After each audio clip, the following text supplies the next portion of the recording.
Light house north বে।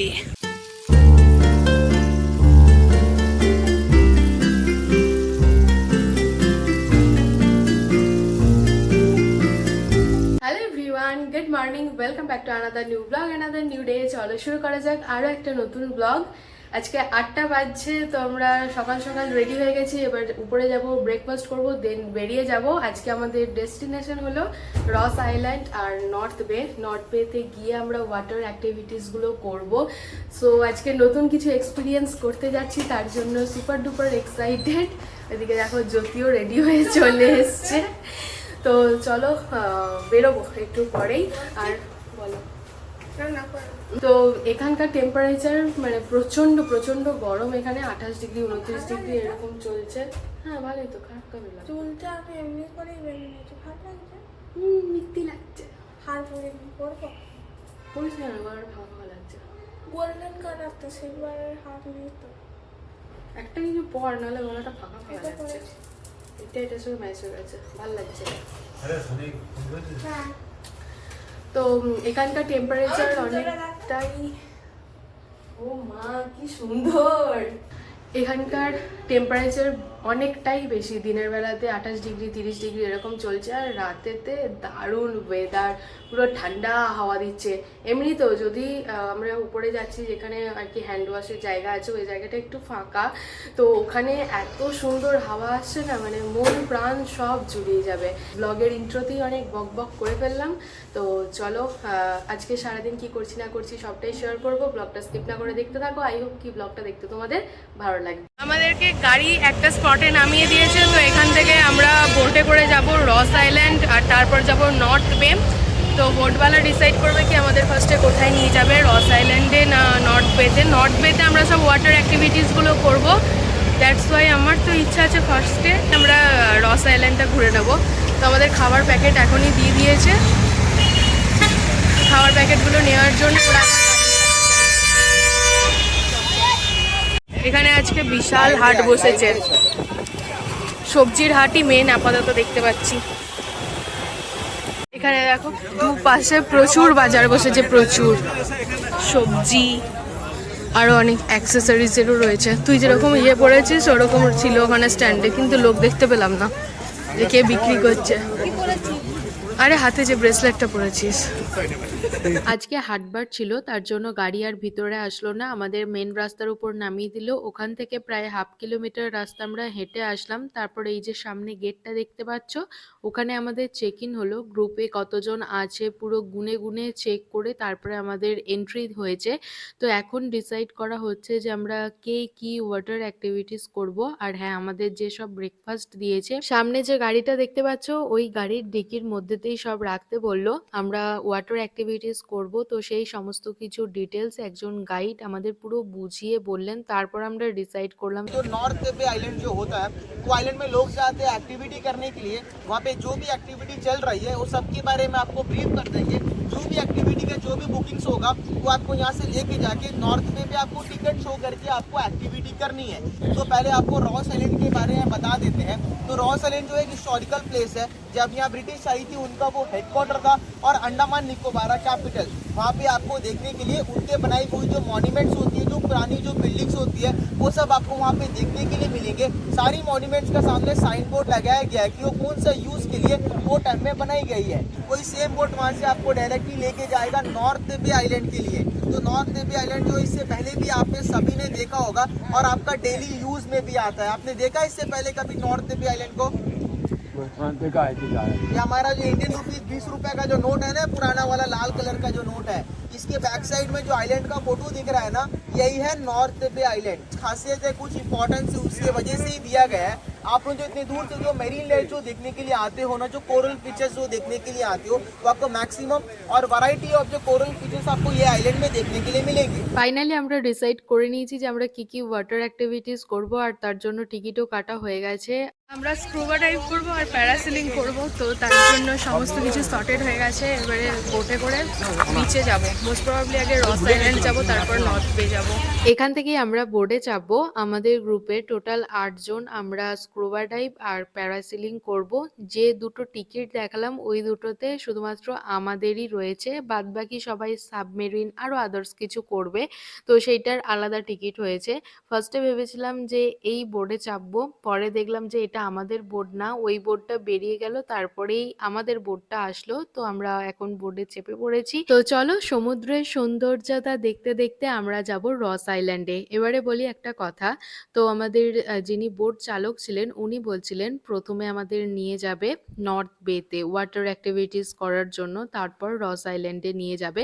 তো আমাদের গ্রুপের সবাই নারাজ ছিল প্রথমে নর্থ বেতে যাওয়ার জন্য, কারণ আমরা সবাই চাইছিলাম আগে রস আইল্যান্ডটা ভালোভাবে ঘুরে নিয়ে ফটো টটো তুলে তারপর নর্থ বেতে যাব, ওয়াটার অ্যাক্টিভিটিস করব, কারণ ওয়াটার অ্যাক্টিভিটিস করতে গেলে সব ভিজে টিজে যাবে, তখন আর ভালোই লাগবে না দেখতে। দ্যাটস ওয়াই এক প্রকার জোর করেই আমরা ফার্স্টে যাচ্ছি রস আইল্যান্ডে। তবে বোট চালক কিন্তু আমাদের কথা শুনে প্ল্যান চেঞ্জ করেনি, আমাদের যিনি গাইড করেছেন ওনাকে দিয়ে বলাতে হয়েছে, তবে গিয়ে প্ল্যান চেঞ্জ হয়েছে।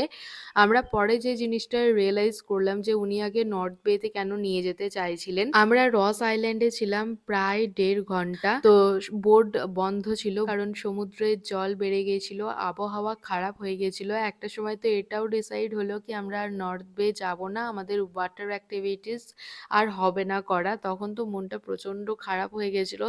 দেন আমরা রিয়েলাইজ করলাম যে কেন বোট চালক বলছিল ফার্স্টে নর্থ বেতে নিয়ে যাবে, কারণ যদি জল বেড়ে যায়, যদি ওয়েদার খারাপ হয়ে যায়, তো স্কুবা ডাইভ প্যারাসিলিং কিচ্ছুই করা যাবে না। তাই সকাল সকাল যদি যাওয়া হয় তাহলে খুব ভালোভাবে স্কুবা ডাইভ প্যারাসিলিং ইভেন আরও যা যা অ্যাক্টিভিটিস আছে সমস্ত কিছুই করা যাবে। তো ঠাকুরকে ডাকছিলাম বসে বসে। দেন যাই হোক বোট চালক বললেন যে আপনারা যেটা বলবেন সেটাই হবে, আপনারা যদি বলেন নর্থ বে যাবো তো নিয়ে যাব, আর যদি না বলেন তাহলে ঘুরে পোর্ট ব্লেয়ার চলে যাব। তো আমাদের সাথে বয়স্ক মানুষ ছিল, বাচ্চা ছেলে ছিল, যার জন্য একটা টাইমে ডিসাইড করা হলো যে ঠিক আছে নর্থ বে যাবো না, আমরা পোর্ট ব্লেয়ারেই চলে যাই। বোট চালকের সাথে ওয়াকি টকির মাধ্যমে আবহাওয়া দপ্তরের লোকের কন্টিনিউ কথা হচ্ছিল। তো তারপরে উনি বললেন আবহাওয়া একটু থিতু হয়েছে, জল একটু কমেছে, তো শর্টকাটে যাওয়ার যে রাস্তা সেদিক দিয়ে আমি নর্থ বে নিয়ে যাব না, একটু ঘুরে ঘুরে নিয়ে যাব, তাই নর্থ বে যেতে আমাদের একটু বেশি সময় লেগেছে।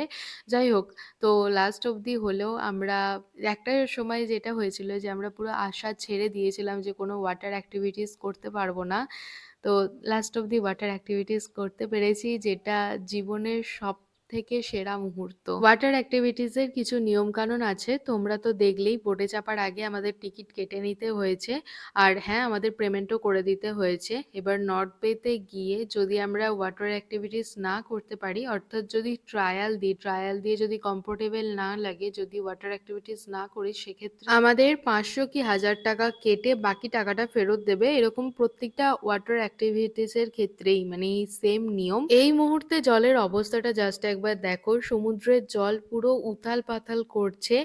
আমরা এখন মাঝ সমুদ্রে চলে এসেছি, আর আমাদের বোট পুরো ডান দিকে হেলে যাচ্ছে, নয়তো বাঁ দিকে হেলে যাচ্ছে, একদম এদিক ওদিক হয়ে যাচ্ছিল।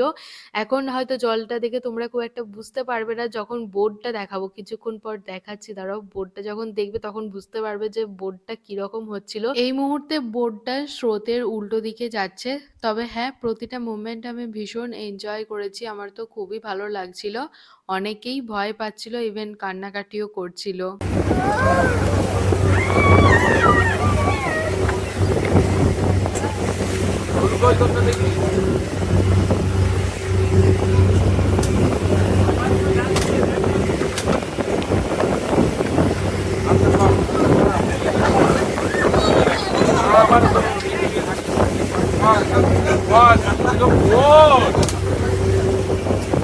বাবা ওইদিকে সোজা হয় বল।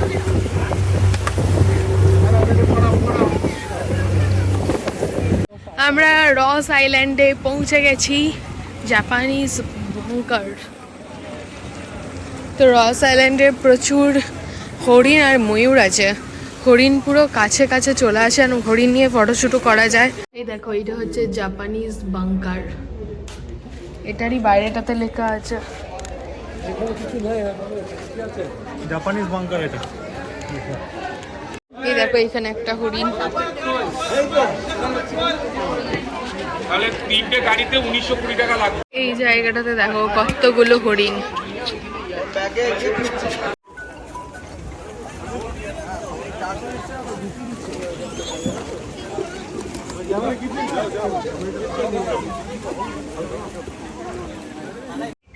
খাওয়া খাওয়া ভালো করে খাওয়া।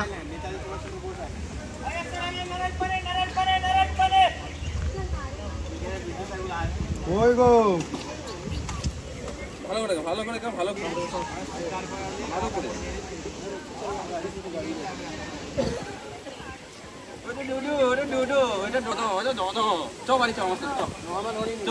দেবে সিং দিয়ে গুতিয়ে বুঝবি মজা।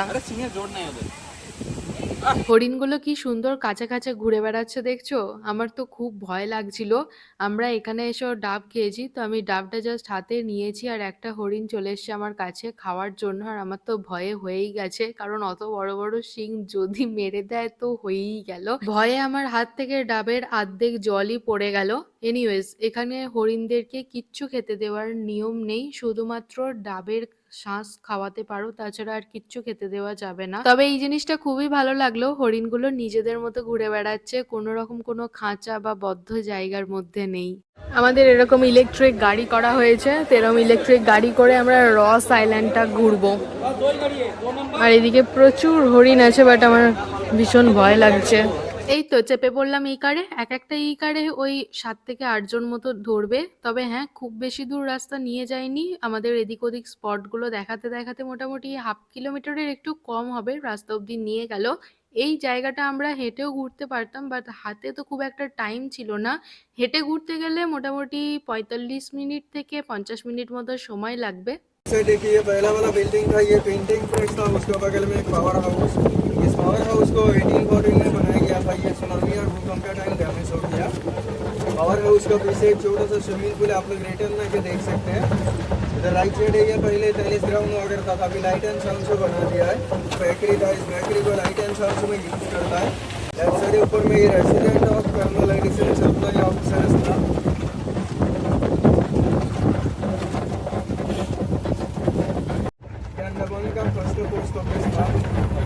ব্রিটিশরা রস আইল্যান্ডে যেসব bakery, factory, office, post office তৈরি করেছিল, সমস্ত কিছুই ধ্বংস হয়ে গেছে ভূমিকম্প এবং সুনামির কারণে। সেই সব ধ্বংসাবশেষই আমরা ঘুরে ঘুরে দেখছি, আর আমাদের সমস্ত কিছু এক্সপ্লেন করছে ই কারের চালক।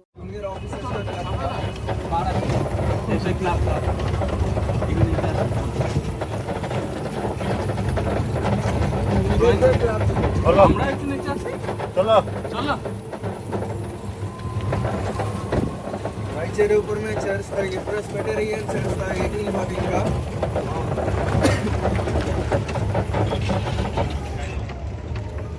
হেডকোয়ার্টার ছিল আর ওটা আন্দামান।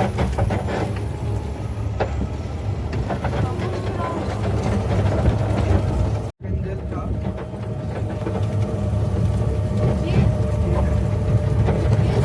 राइट साइड ऊपर में एक ऑफिसर का बंगला होता है, जापानीज ने बॉम्ब ब्लास्ट करके डैमेज किया था 1942 में। 1942।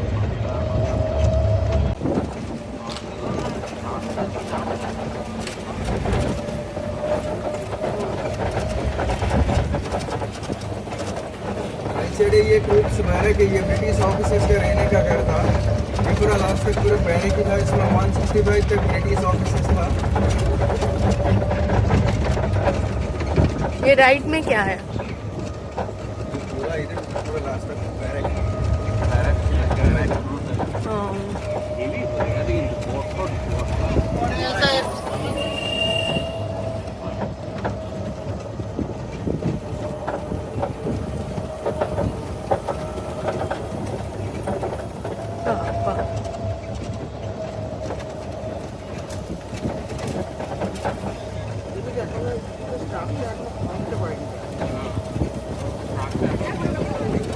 যে কামান সে ইন্ডিয়ান আর্মির যে কামানের সেলগুলো হয়, ওই কামানের খোল বলে যেটা, এইটা দেখে যাও।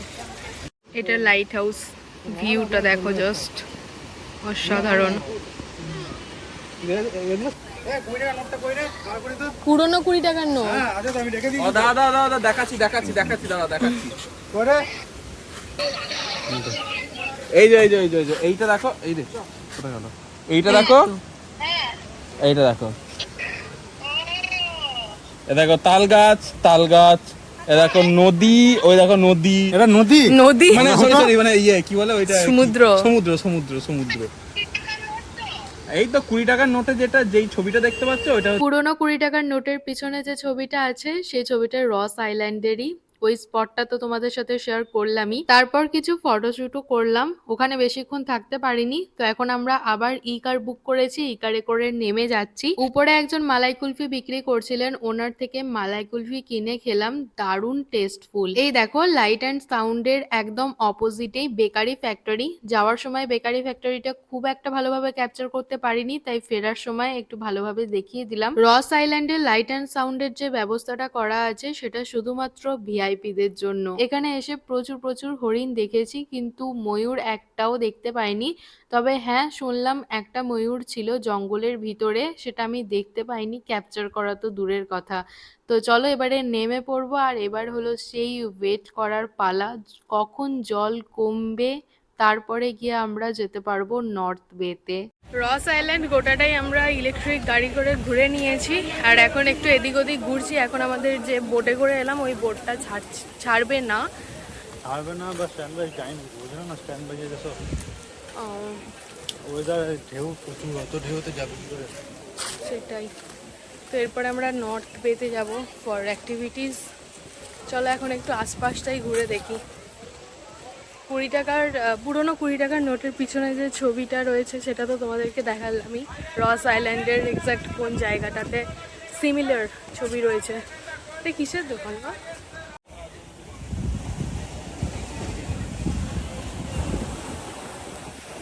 এই তো আমরা বোর্ডে উঠে পড়েছি, আর বোর্ডটা কিভাবে যাচ্ছে সে তো তোমরা দেখতেই পাচ্ছ, পুরো এদিক ওদিক হেলে যাচ্ছিল। ওই দেখো একটু আগেই তোমাদেরকে লাইট হাউস দেখালাম, আর এখন সমুদ্র থেকে লাইট হাউসটা দেখতে পাচ্ছি। তবে আজকে আমরা লাঞ্চ করিনি জানো তো, শুনলাম স্কুবা ডাইভ করতে গেলে পেট ভরা খাবার খাওয়া যাবে না, তাহলে অসুবিধা হতে পারে, উল্টি হতে পারে।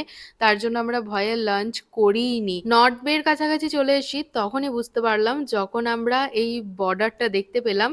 দেখো জলের মধ্যে বর্ডার করা আছে, ওই বর্ডার অবধি যাওয়া যাবে, তার বেশি যাওয়া যাবে না। ফাইনালি অনেক বাধা বিপত্তির পর আমরা পৌঁছে গেছি নর্থ বেতে। এখন এই ফুটটা ধরে হেঁটে যাচ্ছি, দেখো পাড়ে পাড়ে কত পাথর। এই এত পাথর পেরিয়ে আমাদের জলে নামতে হয়েছে। আর স্কুবা ডাইভের জন্য ড্রেস, জুতো সবকিছুই ওনারা দিয়েছেন। তো পায়ে এমন একখানা জুতো পরেছিলাম যেটা পরে থাকা আর না থাকা সমান, যার জন্য পাথরগুলো বড্ড বেশি পায়ে লাগছিল। আমরা একটা লকার নিয়েছিলাম যার মধ্যে আমাদের 8 জনের ব্যাগ, ফোন এই সমস্ত কিছু ছিল। যেহেতু আমি আর জয় দুজনাই স্কুবা ডাইভিং করবো, তাই আমাদের কারোর কাছেই ফোন রাখতে পারিনি। তাই এমন কেউ ছিল না যে আমার ভিডিও করে দেবে।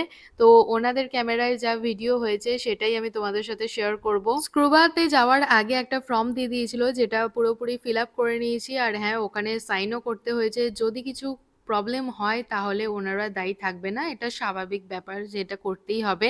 তো জয় ড্রেস পরে নিয়েছিল, সেটা ভিডিওতে তোমাদের সাথে শেয়ার করলাম, বাট আমারটা শেয়ার করা হয়নি। 5 থেকে 7 মিনিট ট্রায়াল দেওয়ার পর ফাইনালি চলে এসেছি জলের নিচে। একটা অভূতপূর্ব সুন্দর এক্সপিরিয়েন্স করেছি জলের নিচে গিয়ে। কখনো ভাবিনি যে সমুদ্রের নিচে গিয়ে এক্সপ্লোর করব। লাইফের বেস্ট এক্সপিরিয়েন্স এভার। তো আমি হাত রাখছিলাম, মনে হচ্ছিল যে মাছগুলো তো হাতের কাছ দিয়েই ঘুরছে, এই হয়তো ছুঁতে পারবো, তাই জন্য এরকম ভাবে হাত রাখছিলাম। কত রকমের কালারফুল মাছ দেখেছি, আর কালার কম্বিনেশন গুলো এত সুন্দর বলে বোঝানোর মতো না। এই জায়গাটাতে তো কোরাল গাছ, মাছ যাই বলো সব জিনিস রয়েছে, যার জন্য এই জায়গাটাতে আমাদের ভিডিও করেছে।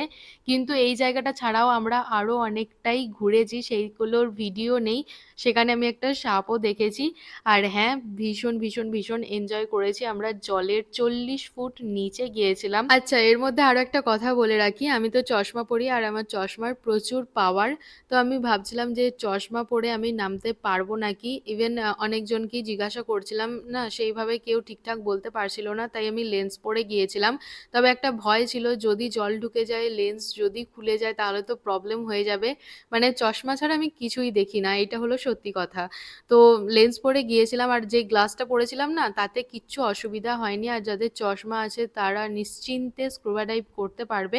তবে হ্যাঁ, শারীরিক কোনো প্রবলেম থাকলে হবে না, কানের প্রবলেম থাকলে স্কুবা ডাইভ করা যাবে না, এরকম অনেক টার্মস অ্যান্ড কন্ডিশন আছে, ইভেন এজও সিলেক্ট করা আছে।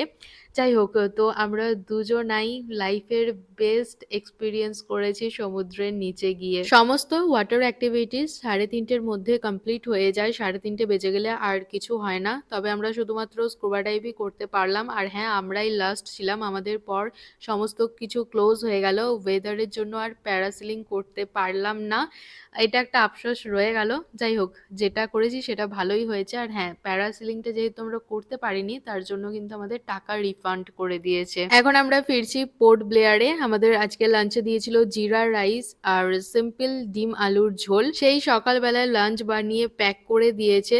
এখন বিকেল ওই 3:45 কি 4টে বাজছে। লাঞ্চ তো পুরো ঠান্ডা জল হয়ে গেছে, আর খাওয়ারও তেমন ইচ্ছা ছিল না। Hello everyone, good evening. তো আমরা নর্থ পে থেকে রুমে এলাম অ্যারাউন্ড 6:10 কি 15 হবে। তারপর কফি হাউসে গিয়েছিলাম কফি খেতে।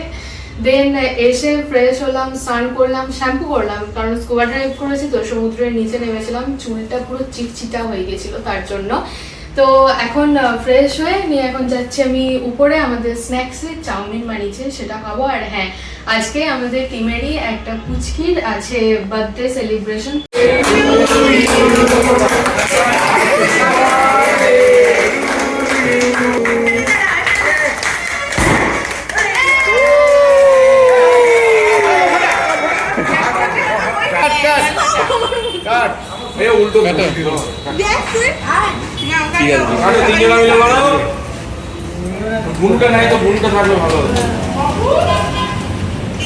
বার্থডে সেলিব্রেট হওয়ার পর আমরা কেক খেলাম আর সবাই মিলে বসে বসে জমিয়ে আড্ডা দিচ্ছিলাম। এখন বসে পড়লাম ডিনার করতে। আজকে ডিনারে হয়েছে fried rice with chilli chicken, যেটার টেস্ট আমাদের একদমই ভালো লাগেনি, কারণ ফ্রাইড রাইসটা পুরো গলিয়ে দিয়েছিল। এনিওয়েজ, এই ছিল আজকের ব্লগ। তোমাদের যদি কিছু ভালো লেগে থাকে তাহলে please do like, share and subscribe. অবশ্যই কমেন্টে জানিও যে ব্লগটা দেখতে তোমাদের কেমন লাগলো। কাল আসি নতুন একটা ভিডিও নিয়ে, ততক্ষণে সবাই ভালো থেকো, সুস্থ থেকো, সাবধানে থেকো। অবশ্যই সাবস্ক্রাইব করে আমার পাশে থেকো। সো চলো, ফাইনালি আজকের মতো টাটা।